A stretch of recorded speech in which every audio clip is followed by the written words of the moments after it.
Así como estamos de pie, hermanos, vamos a leer la palabra en Mateo capítulo 13, por favor, para leer lo que es el sermón, perdón, la parábola del sembrador.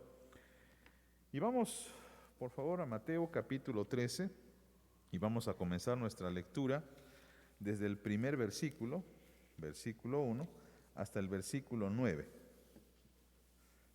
Mateo capítulo 13, versículo 1 al 9, dice el texto bíblico: aquel día salió Jesús de la casa y se sentó junto al mar, y se le juntó mucha gente, y entrando él en la barca se sentó, y toda la gente estaba en la playa, y les habló muchas cosas por parábolas, diciendo: he aquí, el sembrador salió a sembrar, y mientras sembraba, parte de la semilla cayó junto al camino, y vinieron las aves y la comieron. Parte cayó en pedregales, donde no había mucha tierra, y brotó pronto porque no tenía profundidad de tierra. Pero salido el sol se quemó porque no tenía raíz, se secó. Y parte cayó entre espinos, y los espinos crecieron y la ahogaron. Pero parte cayó en buena tierra y dio fruto, cuál a 100, cuál a 60 y cuál a 30 por uno. El que tiene oídos para oír, oiga. Pueden tomar su lugar, hermanos. Y bueno, pues damos gracias a Dios. Damos la bienvenida a nuestros hermanos. Me dicen que vienen de Tabasco, ¿verdad? De Tabasco, ¿de qué parte, perdón? Villahermosa, mero Villahermosa. Bien. Mucho calor, ¿verdad? Por allá. Sí, ya tuve la experiencia de pasar por allí. También aquí tenemos varios hermanos que son de este amado estado, de Tabasco. Y así que sean ustedes bienvenidos. Esperamos en el Señor que Jalapa también sea propicio para con ustedes, sea benéfico para con ustedes. Y bueno, pues esta, mis amados, es su amada iglesia, el Divino Salvador, y esperamos que se sientan bendecidos entre nosotros. Estamos predicando en esta tarde o en las tardes de domingo durante pues quizá unos 3 meses o quizá un poco más, las parábolas de nuestro Señor Jesucristo.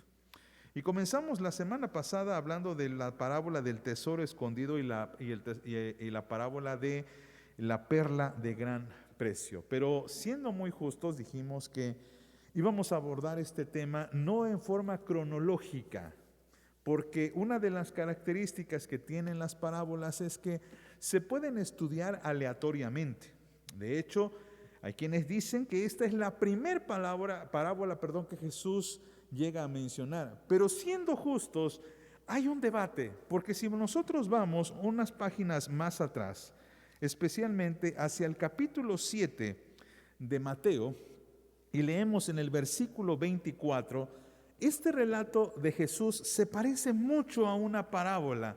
Y permítanme hacer una especie de similitud entre esta parábola del sembrador y la parábola o la enseñanza de los 2 cimientos.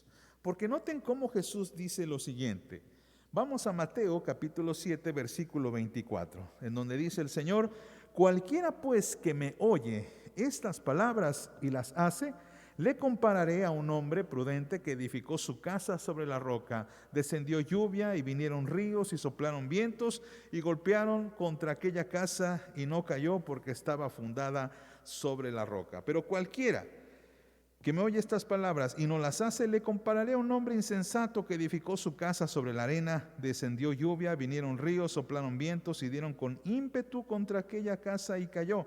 Y fue grande su ruina. Y cuando terminó Jesús estas palabras, la gente se admiraba de su doctrina, porque les enseñaba como quien tiene autoridad y no como los escribas. Y hay quienes dicen que esta es de hecho la primer parábola de Jesús, porque recuerden que la parábola consiste, o el lenguaje parabólico consiste en ilustraciones para dar a entender una enseñanza profunda. Jesús utiliza de alguna manera ejemplos cotidianos, utiliza cosas bastante prácticas, ejemplos que la gente vive del día a día, incluso llega a dignificar en algún momento algunas acciones que en aquel momento quizá no eran tan importantes, como por ejemplo el hecho de que una mujer barriera su casa, por ejemplo, cuando menciona que esta mujer barre su casa para que pueda encontrar una moneda. Y por supuesto la siembra, que es una actividad económica bastante importante para los tiempos de Jesús. Pero, ¿qué quiere decir esta parábola? Y parece que la interpretación, hemos dicho, ya está dada, porque Jesús de hecho lo explica más adelante a partir del versículo 18. Bien, es lo que vamos a analizar, pero también vamos a aportar algo más a nuestro estudio. Pero antes vamos a orar pidiéndole al Señor que nos ayude a entender su palabra y a aplicarla a nuestra vida. Oramos. Señor, recibe la honra, la gloria, la fortaleza y el poder, Padre. Gracias porque eres bueno, porque eres todopoderoso, porque tú has puesto estas historias. Y estas historias son para nuestra edificación, así que ayúdanos, Señor, a entenderlas, ayúdanos, Señor, a aplicarlas, ayúdanos, Señor, a ser fieles a ti en cuanto a su abordaje. Pues lo pedimos en el nombre y por méritos de Jesucristo, nuestro Señor. Amén. Bien, decíamos, hermanos, entonces que hay una especie de similitud entre la parábola o la enseñanza de los dos cimientos y lo que es la parábola del sembrador. Aunque, por supuesto, hay sendas diferencias. Hay quienes manifiestan que el Sermón del Monte posiblemente Jesús lo tuvo más o menos, al sur de Capernaum. Hay todavía alguna discusión acerca de dónde se encuentra este monte, pero con toda seguridad esta enseñanza del sembrador Jesús la da precisamente en Capernaum, en la laguna o en el lago, o también llamado el mar de Galilea. Y dice el texto bíblico que en aquel momento Jesús sale de su casa, se sienta junto al mar, y cuando nota que hay mucha gente que viene a él, que viene a escuchar su palabra, uno tiene que preguntarse qué es lo que la gente veía en el Señor Jesucristo para acercarse ante él. ¿Qué estaba haciendo Jesucristo en este momento? No podemos decir que quizás el Señor se estaba tomando un descanso, un respiro. Él es carpintero, él no es pescador. También no entendemos o no sabemos, los evangelios no lo aclaran del todo, si en Capernaum él vivía y ejercía su oficio. En los evangelios no lo dicen. Porque Capernaum, si ustedes ven en un mapa bíblico, se van a dar cuenta que está muy al norte de Nazaret, donde él era originario. Entonces, en Galilea no sabemos qué está haciendo exactamente, pero lo que sí comprendemos, según la cronología de Mateo, es de que nuestro Señor Jesucristo a estas alturas ya es famoso. A estas alturas Jesucristo ya la gente lo ubica fácilmente por su enseñanza. Para estas alturas el Señor de hecho ya ha realizado varios milagros, ya ha expulsado varios demonios, ya ha tenido algunos encontronazos con los fariseos. Entonces, a estas alturas posiblemente el Señor Jesucristo ya es más que conocido, es una figura pública. Y la gente viene a Él tratando de escuchar palabra. Ahora, hay una pequeña diferencia con el Sermón del Monte. Porque el Sermón del Monte ciertamente Jesús atrae a la gente y prácticamente lo que hace el Señor Jesús es darle una lección bastante grande, porque el Sermón del Monte abarca capítulo 5, capítulo 6 y capítulo 7. Pero esta pequeña enseñanza pareciera ser, según Mateo, que es lo único que Jesús dice en la barca. Porque dice el texto bíblico, fíjense muy bien, versículo número 9, el que tiene oídos para oír, oiga. E inmediatamente después, el versículo 10 nos dice, acercándose los discípulos le dijeron, ¿por qué hablas por parábolas? Y esta pequeña pregunta nos demuestra dos cosas. O el Señor Jesús, después de estar en el mar, volvió a la orilla y tuvo una plática privada con sus apóstoles, o los apóstoles remaron hacia donde estaba el Señor y le hicieron esta consulta. Como sea, lo que nos indica esto es de que el discurso de Jesús fue bastante corto. Fue un sermón de 5 minutos. Y a veces uno hasta se queda como un poquito impactado, ¿no? Recuerdo en una iglesia donde había un pastor que se ocupaba de dar sermones casi de 1 hora y la iglesia ya estaba acostumbrada, se quejaba pero estaba acostumbrada. Y entonces llegó un pastor y este pastor, que fue más breve, de repente predicó 20 minutos. Y la iglesia se sorprendió porque dice, caray, ¿ya terminó? ¿Es todo? Ya no hay nada más. Y se sintieron bien raros porque terminó el culto, hermanos, que la gracia de Dios sea sobre ustedes, amén. Y toda la gente volteándose a ver, ya nos podemos ir casi, casi. Jesucristo no da un gran sermón, no da un gran discurso, sino que esto pudiera tomarse quizá como la antesala a la mitad del ministerio de Cristo. De hecho, hay quien piensa que capítulo 13, luego sigue el capítulo 14, ya estamos casi al final del segundo año del ministerio de Jesús. ¿Y por qué lo digo? Porque el capítulo 14 inicia con la muerte ¿de quién? Si ustedes ven en sus Biblias, la muerte de Juan Bautista. Entonces es probable que este capítulo 13, estemos casi al final del segundo año del ministerio de Cristo. Es probable, no es exacto, por supuesto. Porque Juan Bautista, hay quienes dicen que murió 6 meses antes de Cristo, hay quienes dicen que murió 1 año antes de Cristo. No vamos a poner fechas. Pero lo que sí es seguro es de que este discurso parece ser uno de los finales que Jesús hace en su tierra, porque Él quiere manifestar su autoridad. Y es diferente este sermón al sermón del monte, en donde Jesús dice toda una serie de sentencias para que la gente al final lo tome y lo ponga en práctica. Y esto es, por eso dije, como una antesala al final de su segundo año de ministerio, para más o menos resumir lo que Jesús ha dicho, y de que la gente tiene prácticamente algunas opciones. Y por eso dice el texto bíblico, versículo 3, y les habló muchas cosas por parábolas, diciendo, he aquí, el sembrador salió a sembrar. Y mientras sembraba, parte de la semilla cayó junto al camino y vinieron las aves y la comieron. Parte cayó en pedregales donde no había mucha tierra y brotó pronto porque no tenían profundidad de tierra, pero salido el sol se quemó porque no tenía raíz, se secó. Y parte cayó entre espinos y los espinos crecieron y la ahogaron, pero parte cayó en buena tierra y dio fruto cual a 100, cual a 60 y cual a 30 por uno. El que tiene oídos para oír, oiga. Y termina ahí la parábola.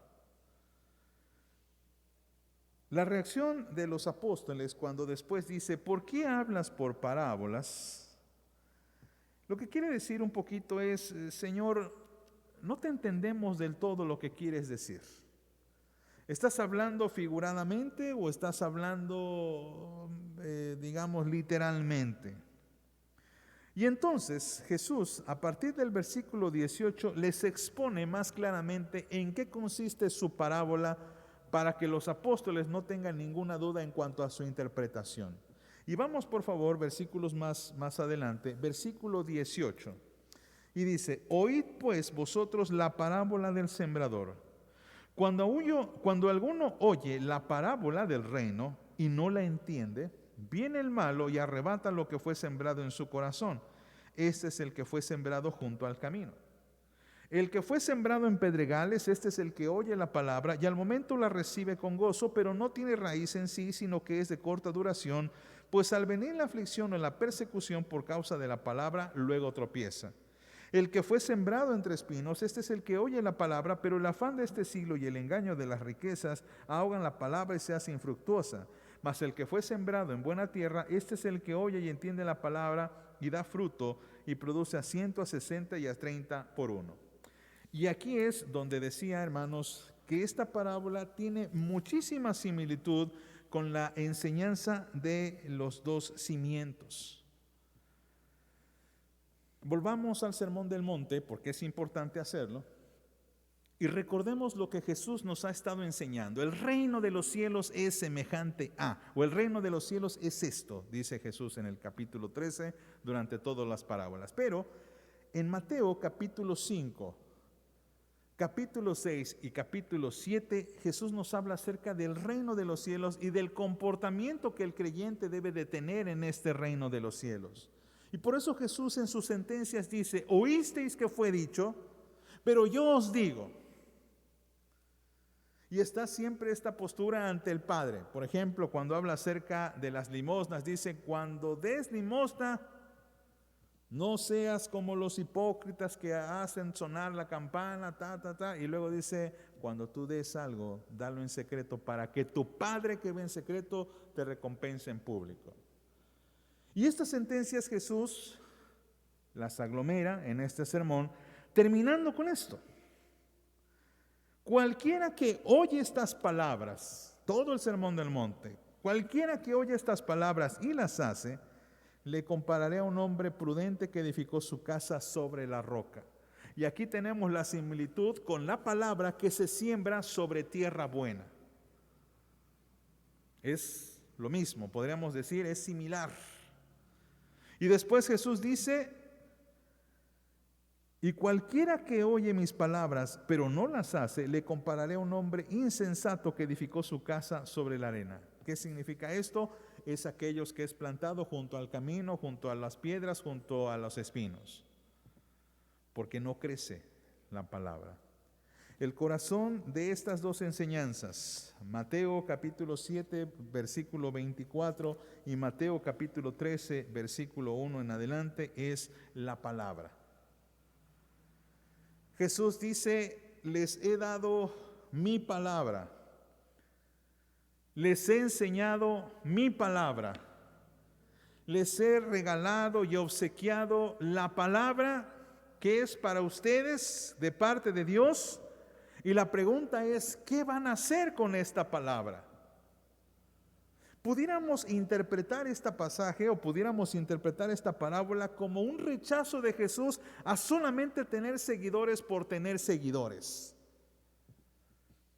que es algo que hoy en día es bastante común. La gente aglomera seguidores solamente porque quieren sentirse admirados, porque quieren de alguna forma satisfacer ese ego y decir, mira, tengo tantos seguidores. Esto es muy común en las redes sociales. Tengo tantos contactos de Facebook. Tengo tantos seguidores en Instagram. En mi cuenta de YouTube tengo, mira, tantos suscriptores. Pero a Jesús no le interesan los suscriptores. A Jesús no le interesan los seguidores. A Jesús le interesa la gente que pone en práctica la palabra que Él da y que valore esta palabra que Él da. Y por eso, mis amados, podemos comparar lo que es la enseñanza de los 10 cimientos con la parábola del sembrador, diciendo, la palabra es algo valioso. La palabra es algo que tiene muchísimo valor, pero el problema es que el hombre, cuando la recibe, no la asimila de esa manera. Y la puede tratar como cualquier cosa. Ahora bien, cuando Jesús menciona estos terrenos que vamos a llamar terrenos accidentados, tenemos que analizarlo también a la luz de la Escritura, porque en ocasiones pudiésemos entender que lo que Jesús está describiendo es que la palabra se sembró, pero las circunstancias, la gente, pues prácticamente no fructificó, pero en sí mismo no tiene la culpa. Porque podemos mencionar esto. Por ejemplo, dice el texto bíblico, versículo 4, mientras sembraba, parte de la semilla cayó junto al camino y vinieron las aves y la comieron. Ahora vamos a la explicación. Cuando dice en el versículo 19 de esta parte de la tierra, dice, cuando alguien oye la palabra del reino y no la entiende, viene el malo y arrebata lo que fue sembrado en su corazón, y este fue el que es sembrado junto al camino. Y podríamos decir, bueno, pues no fue su culpa, ¿verdad? No la entendió. Pero ¿qué sucede aquí? La palabra que se usa, o que Jesús usa acerca del entender, no significa necesariamente que una persona sea ignorante en el sentido de que, pues, no, así como a veces nos explican un problema matemático y decimos, no le entiendo, como dicen, ni papas. Sino más bien lo que quiere decir Jesús es que esta persona no se preocupó por entender, por comprender, por analizar, por estudiar lo que esa palabra le decía. Y perdonen hermanos que diga esto, pero es como aquellos que, por ejemplo, les decimos, hermanos, pues en su Biblia subrayen este versículo y búsquenlo en un diccionario. Y algunos, pues, a veces no Ni siquiera tenemos una Biblia en casa. Decimos, pues con el celular, ya con el celular es más que suficiente. Ya no voy a comprarle Biblia a mis hijos porque tengo la Biblia en el celular. Pero no me preocupo por entenderla. Jesús se refiere a esa persona que podríamos llamar también a una persona, disculpen la expresión, negligente. ¿Acaso no recomendamos a nuestros hijos cuando van a la escuela lo siguiente? Hijo, si no le entiendes a algo que dice el maestro, ¿qué le recomendamos a ese niño? ¿Qué le recomendamos? Pregunta, ¿verdad? Mamá, pero tengo miedo. Pregunta, mijo. Si algo no lo entiendes, pregunta. Pero cuando crecemos se nos olvida eso. Y si algo no lo entendemos, pues a ver que no pasa nada.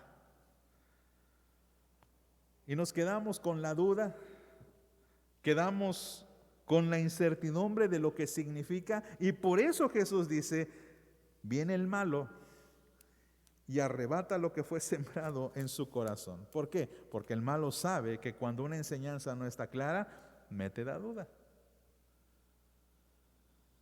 ¿Cuál es la solución para esta palabra, para esta semilla sembrada en ese camino? Estudia, sé diligente, pregunta si no entiendes la palabra, no permitas que la duda te haga declinar de lo que Dios ha hecho por ti, no hagas que la duda te haga desertar del camino del Señor, porque te metes, como dice el texto, dice, estás sembrado, dice, junto al camino, pero nunca entras a la casa. Ahora bien, ¿cuál es la segunda semilla? ¿Cuál es la segunda tierra? Dice el versículo 5, parte cayó en pedregales donde no había mucha tierra y brotó pronto porque no tenía profundidad de tierra, pero salió el sol y se quemó porque no tenía raíz, se secó. Ahora, ¿cuál es la explicación? Dice el versículo 20, el que fue sembrado en pedregales, este es el que oye la palabra, y al momento la recibe con gozo, pero no tiene raíz en sí, sino que es de corta duración, pues al venir la aflicción o la persecución por causa de la palabra, luego tropieza. Y aquí también decimos, pues es que no fue su culpa. El primero decimos, no fue su culpa porque no le entendió. Y decimos, bueno, no la entendió, pero pudo haber preguntado. La segunda, pues es que pues vinieron pruebas, no fue su culpa, es algo circunstancial, ¿verdad? A lo mejor, no sé, sufrió una enfermedad, a lo mejor tuvo un problema económico, una gran deuda que no pudo liquidar, posiblemente fue perseguido por algo que no hizo, pero que aún así le causó mucho malestar, pobrecito. ¿Y qué es lo que quiere decir el Señor? Dice, al momento la recibe con gozo, pero no tiene, ¿qué dice?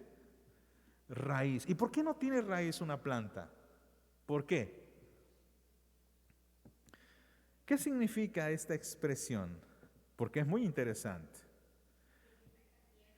Le falta tierra. Bueno, hay algo muy importante con el gozo, que por cierto hay mucha discusión de que si se habla de un gozo espiritual o si se puede traducir como una alegría. Pero la alegría tiene una característica. ¿Cuál es? La alegría es pasajera y emotiva. Es decir, es algo que produce algo.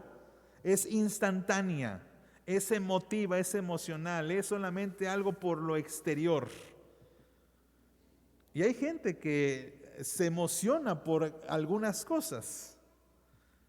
Ves una película de acción, de superhéroes, te emocionas porque ves a la gente volar y los monstruos ser destruidos. Es emocionante.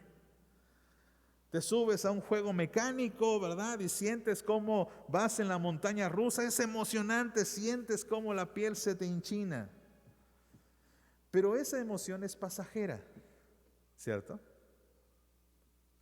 Y esto, mis amados, es hacia aquellos creyentes que tristemente no profundizan en su fe, sino que se quedan solamente en la experiencia de la fe. en la experiencia superficial de la fe. Y muchas veces, mis amados, tristemente, las iglesias están compuestas de esta clase de cristianos. Y usted lo puede identificar de la siguiente manera. Cuando hay hermanos que dicen, híjole, es que aquí no se siente el Espíritu. ¿Han escuchado esa expresión? Nos critican a los presbiterianos, nos dicen refrigerianos. No, es que esos himnos son para dormir. No, yo quiero vibrar, hasta saltar y brincar, ¿verdad? Quiero sentir algo. Porque si no siento, entonces significa que Dios no está ahí. Pero eso no dice la Biblia. Y el problema con esto, mis amados, es que cuando una persona está acostumbrada a las emociones, llega el momento que esas emociones no están, ¿y qué sucede? Empiezo a dudar. Miren, esto es muy similar con el matrimonio, y a veces cuando doy esta clase con los matrimonios se sorprenden. Y les digo, mira, el matrimonio no está basado en emociones. Porque siendo muy francos, hay veces en los que no sentimos amor hacia el cónyuge. No lo sentimos. Por lo que quieran ustedes, por la rutina, por los problemas, por las peleas, por los caracteres, por las malas costumbres. Pero solamente porque llega un momento en el que a lo mejor no me siento inclinado a abrazar a mi esposa, ¿significa que tengo que dejarla? ¿Significa que ya se terminó el amor? No. Significa que debo procurar el amor mismo. Es que ya no siento como cuando éramos novios. Pues por supuesto que no, porque esa era una etapa del enamoramiento, ¿verdad? Y cuando los jóvenes vienen y se quieren casar, piensan que van a estar así todo el tiempo.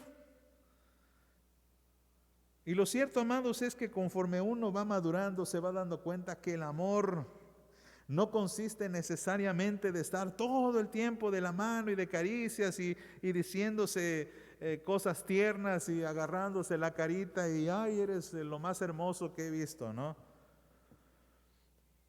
El problema de este creyente, dice Jesús, no tiene raíz. Se queda solamente en la superficie de su fe. Se queda solamente en la experiencia emotiva, en lo bonito. Y por esa razón, cuando vienen los problemas, pues esto lo confronta. ¿No se supone que dice el canto, el himno, que pues el Señor al salvarme me hace todo el tiempo muy feliz? Sí, pero es porque no has profundizado en tu fe. Esto es porque solamente te quedas en lo emotivo y necesitas meditar más en la palabra y estudiar más la palabra. Ahora bien, vamos a la tercera tierra. Dice el texto bíblico, versículo 7, parte cayó entre espinos y los espinos crecieron y la ahogaron. Dice el texto, versículo 22, el que fue sembrado entre espinos, este es el que oye la palabra, pero el afán de este siglo y el engaño de las riquezas ahogan la palabra y la hacen infructuosa. Y aquí, no, a este sí, no es su culpa, pastor. Ok, del otro está bien, a lo mejor no preguntó, tuvo muchas dudas, se quedó con las dudas y se perdió. El otro, bueno, era muy emotivo, era una persona muy experimental, era una persona que le gustaban las emociones, no entendió que tenía que ser más maduro. Bueno, pero esto es, pastor, no me podrás negar que esas son circunstancias que no podemos manejar. Dice, los afanes de la vida, el afán de este siglo. Bueno, las riquezas, pues, ¿quién nos puede tener algo de esa riqueza? ¿Cuántos no anhelamos tener una vida mejor, verdad? Y sucede lo mismo, hermanos, y por esta razón es muy importante comparar esta parábola del sembrador con lo que Jesús ha dicho ya en el Sermón del Monte, y por eso los llevaba allá. Porque Jesús, cuando habla acerca del afán en esta parte, Él ya nos había dado una lección en el capítulo 6, cuando Jesús nos habla del afán y la ansiedad. Y quiero que vayan para allá para que comprendamos qué es lo que Jesús se refiere en este versículo 22, cuando nos habla acerca del que hay una semilla que crece entre espinos. Y nos dice el texto bíblico, capítulo 6, versículo 25, por favor. Versículo 25 dice el texto bíblico, por tanto os digo, no os afanéis por vuestra vida, qué habéis de comer o qué habéis de beber, ni por vuestro cuerpo, qué habéis de beber, qué habéis de vestir. ¿No es la vida más que el alimento y el cuerpo más que el vestido? Mirad las aves del cielo, que no siembran, ni ciegan, ni recogen en graneros, y vuestro Padre celestial las alimenta. ¿No valéis vosotros mucho más que ellas? ¿Y quién de vosotros podrá, por mucho que se afane, añadir a su estatura un codo? Y por el vestido, ¿por qué os afanáis? Considerad los lirios del campo, como crecen, no trabajan ni hilan. Pero os digo que ni aun Salomón con toda su gloria se vistió así como uno de ellos. Y si la hierba del campo, que hoy es, y mañana se echa en el horno, Dios la viste así, ¿no hará mucho más a vosotros, hombres de poca fe? No os afanéis pues diciendo, ¿qué comeremos o qué beberemos o qué vestiremos? Porque los gentiles buscan todas estas cosas, pero vuestro Padre Celestial sabe que tenéis necesidad de todas estas cosas, mas buscad primeramente el reino de Dios y su justicia, y todas estas cosas serán añadidas. Así que no os afanéis por el día de mañana, porque el día de mañana traerá su afán, basta a cada día su propio mal. ¿Y qué es lo que sucede con esto cuando Jesús nos habla acerca de que la palabra es ahogada por los afanes y las riquezas de este mundo? Que por cierto, Jesús ya nos ha dicho en el versículo 19, no hagáis tesoros en la tierra donde el ladrón, la polilla y el orín corrompen, sino haceos tesoros en el cielo. Y lo que significa, amados, en el capítulo 13 es que simplemente la persona que es sembrada en espinos no ha entendido en qué consiste el reino de los cielos. La persona no ha comprendido que nuestra vida no consiste en poseer y acumular bienes materiales. La vida del hombre, dice Jesús en otra enseñanza, no consiste en la abundancia que los bienes que posee. Porque el hombre, por ganar el mundo, muchas veces puede perder su alma. Y conocemos esa otra enseñanza, ¿verdad? Cuando nos dice el Señor en el Evangelio de Lucas que había un hombre que tenía mucho grano y dice, ¿qué haré? Bueno, pues voy a construir un granero más grande.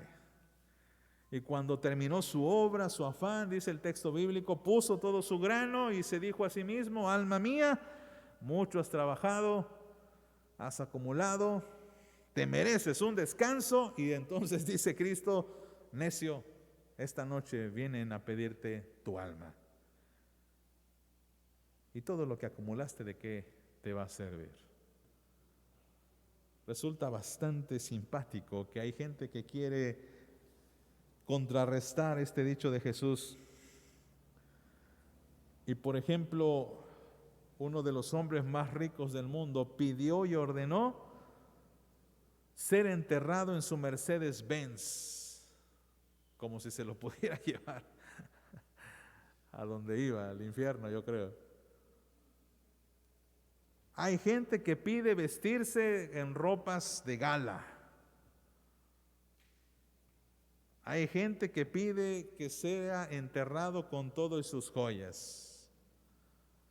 Y estaba leyendo una noticia apenas que sacaron, un reportaje de que últimamente se ha incrementado el tráfico de huesos humanos, ¿sabían ustedes? Que hay gente que está profanando las tumbas, se está llevando los huesitos, y yo me imagino que también las joyas que algunas personas logran enterrarse con ellas. Así que se puede llevar uno lo que posee. Dice Jesús, eso es necedad. Y por esta razón, la persona que es sembrado entre espinos sencillamente no ha entendido el reino de los cielos, no ha comprendido que su propósito de vida no es acumular riquezas. Su propósito de vida no es para vivir en este mundo. Pablo decía en Filipenses capítulo 2, nuestra ciudadanía está en los cielos. Somos ciudadanos celestiales. Somos habitantes del reino de los cielos porque nuestro Padre es el Rey de los cielos. Y yo me pregunto, hermanos, ¿por qué razón entonces tendríamos que afanarnos por los engaños de este siglo? porque por los engaños de este siglo la palabra se hace infructuosa. Y hay gente que tristemente sirve de ejemplo a ello. ¿Conocen ustedes el caso de una chica, hija de pastor, que ahorita es muy famosa, que se llama Katy Perry, hija de un pastor evangélico? Una chica que inició cantando en la iglesia, grabó un disco cristiano, pero cuando la vieron algunos productores con su voz bonita, con su voz angelical, con su rostro hermoso, le dijeron: ¿por qué no cantas otra clase de música? Puede ser rica, puede ser famosa. Y tristemente esta señorita se vendió por un plato de lentejas. Y ahorita ciertamente, hermanos, es una señorita, es una joven, una mujer, una dama rica, famosa, pero ¿a costa de qué? Como cristianos lamentamos su condición y ella lo sabe, porque la palabra está sembrada en su corazón. Y si es salva, en algún momento se va a arrepentir, pero si no, ella no va a poder alegar que la palabra no le fue predicada. En cambio, hermanos, hemos escuchado una noticia bastante grata de un hombre que también cantaba al mundo, llamado Farruko. No sé si lo han escuchado, no sé si han visto esa noticia. Farruko, un hombre que cantaba en discotecas, que vivía la vida loca, pues se convirtió a Cristo y anunció públicamente que renunciaba a esa vida y que ahora iba a cantarle a Jesucristo. Y los críticos no se hicieron esperar. Qué tonto, ¿cómo va a tirar la fama por una religión? Pero este hombre es el que representa, dice el texto bíblico, el versículo 8, parte cayó en buena tierra y dio fruto, cual a 100, cual a 60 y cual a 30 por uno. Y esta es la casa que se edifica sobre la roca. Y es lo que Jesús dice: el que fue sembrado en buena tierra, versículo 23, este es el que oye la palabra, fíjese muy bien, y la entiende, y da fruto, y produce a 170 y 30 por uno. Es una persona, es un cristiano que no solamente escucha a Jesús como un entretenimiento. Ya les dije, Jesús no está interesado en seguidores, en likes, en followers, no está interesado en eso. Jesús está interesado en que haya gente que verdaderamente produzca fruto, que verdaderamente escuche su palabra y haga y ponga en práctica su palabra. La pregunta es, amados, nosotros, ¿cuál clase de tierra seremos? ¿Cuál estamos siendo? ¿Hay dudas en su corazón? ¿Hay cosas que no entiende y se queda con la duda porque, ay, qué flojera preguntar? Yo creo, hermanos, que una familia cristiana siempre debe tener una pequeña biblioteca en su casa. Y debe tener por lo menos 3 libros. Una Biblia, por supuesto, un himnario y un diccionario bíblico. Para que usted investigue las cosas que no comprenda. Y si no entiende tampoco y el diccionario luego nos confunde más, pregunte, hermano. Para eso están, gracias a Dios, los ancianos, el pastor, los diáconos, que pueden ayudarnos en nuestro estudio de la palabra. Hay hermanos maduros en la iglesia que pueden enseñarnos, porque la fructificación no es negociable y Cristo viene a buscar fruto de su iglesia. ¿Cómo estaremos nosotros?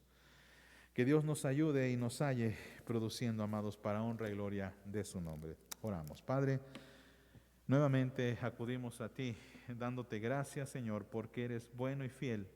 Y porque tú eres, Señor, el que pone en nosotros esta palabra. Ayúdanos a ser como esa tierra buena, esa tierra que da fruto, esa tierra que está bien abonada, esa tierra que está bien preparada, esa tierra, Señor, que está lista para producir lo que tú quieras en nosotros. Señor, mueve nuestros corazones para hacerlo y pedimos todo ello en el nombre de Jesucristo nuestro Señor.